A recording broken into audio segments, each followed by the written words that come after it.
क्या आप ये जानते हैं कि आपके हर एक गलत स्टेटमेंट से बीजेपी को फायदा पहुंच रहा है? उसके बाद भी समाजवादी पार्टी के राज्यसभा सांसद रामजी लाल सुमन जी ये स्टेटमेंट कैसे दे सकते हैं? ये जांच का विषय है। दरअसल रामजी लाल सुमन जी ने 21 मार्च 2025 को राज्यसभा में गृह मंत्रालय के कामकाज पर चर्चा के दौरान कहा था कि अगर मुसलमान बाबर की औलाद हैं तो फिर आप भाजपा वाले गद्दार राणा सांगा की औलाद हैं, क्योंकि बाबर को भारत में इब्राहिम लोदी को हराने के लिए राणा सांगा ने ही बुलाया था। इस बयान के तुरंत बाद विवाद खड़ा हो गया, खासकर राजपूत समुदाय और जो करली सेना थी, ऐसे संगठन बहुत ज्यादा आक्रोश में आ गए और 26 मार्च 2025 को करली सेना के कार्यकर्ताओं ने तो यहाँ तक कर दिया कि आगरा में सुमन जी के घर पर पहुंचे, साथ में बुलडोजर लेकर के और हमला कर दिया, तोड़फोड़ की और पुलिस के साथ काफी झड़प भी हुई। कई सारे पुलिसकर्मी बेचारे घायल भी हुए। अब रामजी लाल सुमन जी के बाबर को भारत बुलाने वाले दावे पर भी हम यहाँ चर्चा करेंगे। साथ ही यहाँ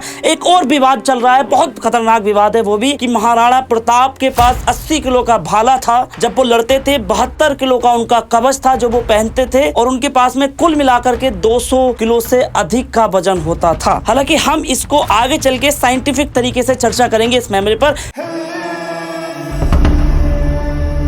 असल में समाजवादी पार्टी का जो पारंपरिक जो आधार है वो पिछड़ा रहा है, दलित है, अल्पसंख्यक पीढ़ी है, इन सभी समुदाय में रहा है। तो शायद उन्होंने मुस्लिम वोटरों को ये संदेश देने की कोशिश की थी कि भैया भाजपा का जो तंज है बाबर का डीएनए वाला, तो वो गलत है। कहीं ना कहीं बाबर को इंडिया में लाने वाले हिंदू राजा भी थे, पर उनकी ये रणनीति उन पर उल्टी पड़ गई क्योंकि इसने राजपूत और हिंदू वोटरों को उनसे नाराज कर दिया और अब लगता है कि वो लोग डायरेक्टली भाजपा के पक्ष में जाएंगे क्योंकि ऑप्शन नहीं है। तो थोड़ा मुस्लिम वाली बात पर आते हैं। समझ नहीं आता है कि इन लोगों ने मुसलमानों को समझ क्या रखा है सर। इन लोगों को क्या लगता है कि मुसलमान किसी हिंदू देवी देवता की बुराई से खुश होता है या किसी हिंदू महान योद्धा को बुरा कह देने से मुसलमान खुश होता है? तो सर मैं बता दूं आपको, ये सच नहीं है सर। आज मुसलमान को इस बात से फर्क नहीं पड़ता, फर्क पड़ता है मुसलमान को इस बात से कि जो उसके अहम मुद्दे हैं आप उन पर नहीं बोलते। उनका एजुकेशन का मुद्दा है, उनकी सुरक्षा का मुद्दा है, उनकी इबादत गाहों की सुरक्षा का मुद्दा है, उनके वक्फ बोर्ड वाला मुद्दा है। पर सच बात तो यह है सर कि आप इनमें से किसी मुद्दे पर भी नहीं बोलते, उल्टा ऐसे मामलों पर बोलते हो जिनकी वजह से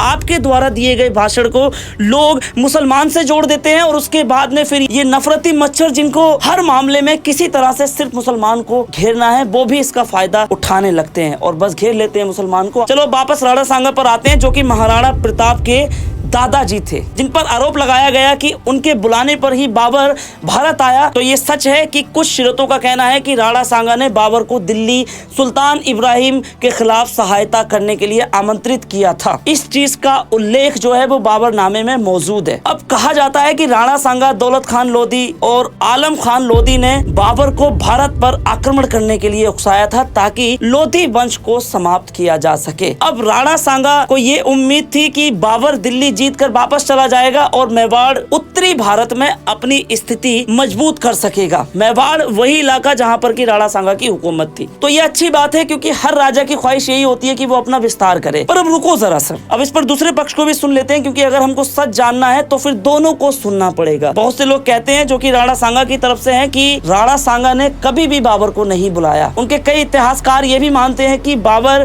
पहले ही भारत पर आक्रमण कर चुका था और उसने आक्रमण करने की योजना बना ली थी क्योंकि वो अपने पूर्वज तैमूर लंग की तरह दिल्ली पर शासन करना चाहता था। पर एक बात और बता दूं सर कि तैमूर लंग जो था वो भारत में आया था, दिल्ली जीती थी, पर उसने दिल्ली में शासन नहीं किया था, दिल्ली जीत करके वापस चला गया था। ठीक है, तो उनका कहना है कि भाई बाबर को बुलाने वाले राणा सांगा नहीं है बल्कि उसके जो विरोधी हैं लोधी वंश के वो लोग हैं, उन्होंने ही बुलाया है। पर बाबर नामे में तो लिखा है, अब उसका क्या करें? तो इस पर उन लोगों का कहना है कि बाबर नामे में राणा सांगा द्वारा बाबर को बुलाने का सीधा उल्लेख कहीं भी नहीं है, बल्कि ये बताया गया है कि राणा सांगा ने बाबर से मित्रता करने की इच्छा जताई थी और इसके बाद में दोनों के बीच में संघर्ष हो गया। खैर, जब बाबर ने दिल्ली पर कब्जा कर लिया और भारत में अपने शासन की नींव रखना शुरू की तो राणा सांगा को महसूस हुआ कि बाबर अब वापस नहीं जाएगा। तब राणा सांगा को लगा कि भाई ये मामला तो उल्टा पड़ गया, अब क्या करें? तब 1527 में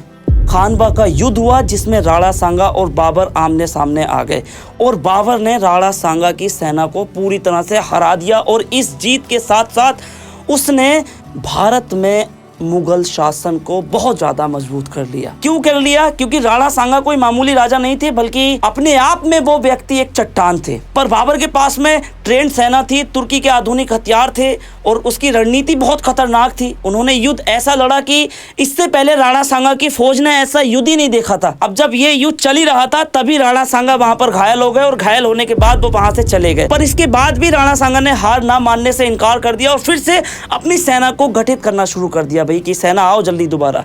लेकिन 1528 में पूरा मोड़ बदल दिया जाता है। राणा सांगा की 1528 में रहस्यमय तरीके से मौत हो जाती है। बहुत से इतिहासकार कहते हैं कि राणा सांगा को उन्हीं के सरदारों ने जहर दिया था। खैर, अब बात करते हैं महाराणा प्रताप जी के बारे में, जो कि राणा सांगा जी के पोते थे, जिनके बारे में एक चर्चा थी कि वो 80 किलो का भाला 72 किलो का कवच पहनकर लड़ते थे, जिसका कुल वजन लगभग 200 किलो से अधिक होता था। सब उसमें तलवारें वगैरह भी सब लगी हुई होती थी, इसलिए कह रहा हूँ 200 किलो। लोगों का कहना है ये बात। तो अब आप फैसला खुद ही अब सच चुनिए और फैसला खुद ही करिए। सर, कहा जाता है कि महाराणा प्रताप जी का कद था वो 7 फुट 4 इंच था, जो कि उस समय के हिसाब से एक असाधारण था। सर, तो उनके कद और मजबूत शरीर को देखते हुए इतिहासकार और लोक कथाएं ये अनुमान लगाते हैं कि भैया इनका वजन कम से कम 100 से 120 किलोग्राम के बीच में होगा। ये अनुमान उनकी कुल शक्ति और युद्ध कौशल के आधार पर लगाया गया है, लेकिन ये सिर्फ एक अनुमान है, क्योंकि उस युग में व्यक्तियों के वजन का कोई भी रिकॉर्ड नहीं रखा जाता था, क्योंकि ये प्रथा नहीं थी। चलो अब मेन पॉइंट पर आते हैं। सर, अब सुनिए, देखिए, मैं यहाँ महाराणा प्रताप की बहादुरी पर शक नहीं कर रहा हूँ, वो एक बहादुर योद्धा थे, इस बात में कोई शक नहीं है। सर, पर आप सोचिए सर, एक व्यक्ति